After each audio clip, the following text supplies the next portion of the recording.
আমার শরীর ওই উচ্চতা অতি উচ্চতা এবং নিম্ন তাপমাত্রা এটার সাথে আসলে পুরোপুরি খাপ খাইয়েছে কিনা, আমি কতটুকু প্রিপারেশন নিয়েছি আসলেই সেটা, আমি যেহেতু সমতলে বসে প্রিপারেশন নিচ্ছি এবং আমি একদমই মানে বলবো যে একজন মাউন্টেনিয়ারের জন্য যদি অরিজিন হিসেবে আমার অরিজিন খুবই স্ক্যান্ডালিয়াস, মানে আমি একদমই সমুদ্র সমতলের সন্তান।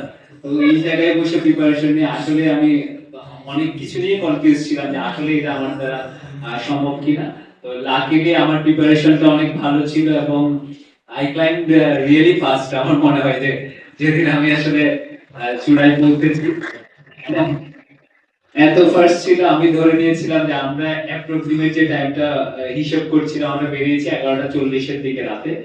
ইউজুয়ালি 8000 মিটার পর্বতগুলোতে আরেকটু আগে বেরোনো হয় সামিট পুশের জন্য। একটু রাতে বেরোতে হয় কারণ রাতে ওয়েদার স্টেবল থাকে, আর পর্বতে যেটা হয় দুপুর 12টার পরে ওয়েদার খারাপ হতে থাকে, আর এই ব্যাপারটা থাকে। তো আমরা 11:40 রওনা দিয়ে তানভীর ভাই সামিটেড এট 3:30, আমি 4:35। আমি যেহেতু একটু স্লো ছিলাম, অক্সিজেন ইউজ করছিলাম না, তো সব মিলেই তারপরে এক্সপেকটেশনের অনেক আগেই ক্লাইম্ব করার সুযোগ হয়েছে। তো এটা আমার ক্ষেত্রে আমি পার্সোনালি আমার মনে হয় যে এটা আমাদের পর্বতারোহণকে একটু অন্য জায়গায় নিয়ে যাবে। এর আগে আমাদের দেশ থেকে 8000 মিটার পর্বতে ক্লাইম্ব হয়েছে, এভারেস্ট হয়েছে, অন্যান্য পর্বতগুলো ক্লাইম্ব হয়েছে, কিন্তু কখনো 8000 মিটারে অক্সিজেন ছাড়া যাওয়ার সাহস হয়তো ওইভাবে আমরা আগে করে উঠতে পারি না। আমি আশা করব যে আমার পথ ধরে আমি এই ফ্লোটা বজায় থাকবে। শুধু এরকম না যে আরো নতুন নতুন কিছু আইডিয়া নিয়ে আমাদের দেশের পর্বতারোহীরা যাবে। সারা জীবন দেখে এসেছি পশ্চিমারা মূলত এই ধরনের বলবো পাগলামিগুলা করে থাকে। বাঙালি সবসময় বের হওয়ার গর্বটা ছিল বেশিরভাগ ক্ষেত্রে, ওইভাবেই সবসময় একটা ট্যাগ লাগানো থাকতো।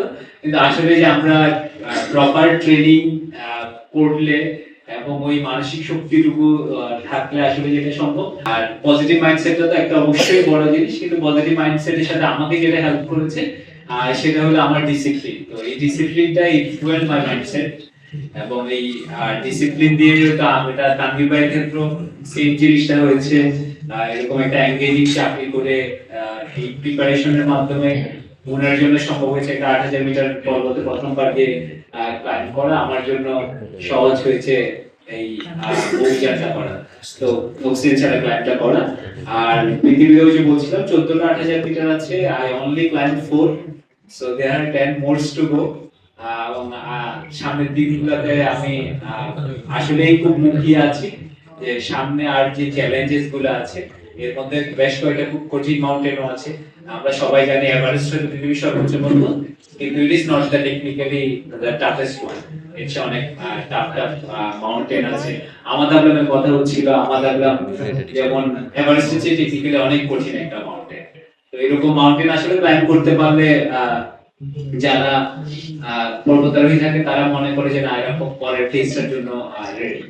তো অবশ্যই তানভীর ভাই রেডি, এটা আমি বিলিভ করি। এবং আমি নিজে বাকি যে 10টা 8000 মিটার সেগুলার ক্লাইম্ব করতে চাই ধীরে ধীরে।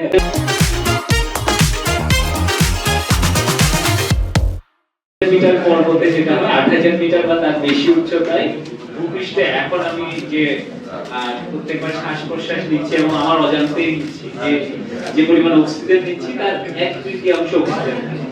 তো আপনাকে অনেক বেশি ব্রিদিং করতে হয় এবং প্রত্যেকটা step it becomes more difficult oxygen ছাড়া। আমি দেখছি যে যেমন আমার সাথে যে ক্লাইম্বিং ছিল ও অক্সিজেন ইউজ করছে। তো হয়তো এমন হয় অনেক ক্ষেত্রে যে অন্যকে দেখে একটু আপনার কষ্টই লাগে যে এত কষ্ট করে ব্রিথ করতে হচ্ছে। এটা সবচেয়ে বড় চ্যালেঞ্জ। এর সাথে একদিক দিয়ে একটা সুবিধাও আছে, you don't have to carry oxygen cylinder. Usually যেটা হয় যে 4 লিটার বা 5 লিটারের অক্সিজেন, হ্যাঁ সেটা এক্সট্রা ইউজ করে মানে ক্যারি করতে হচ্ছে না, এটা একটা সুবিধা।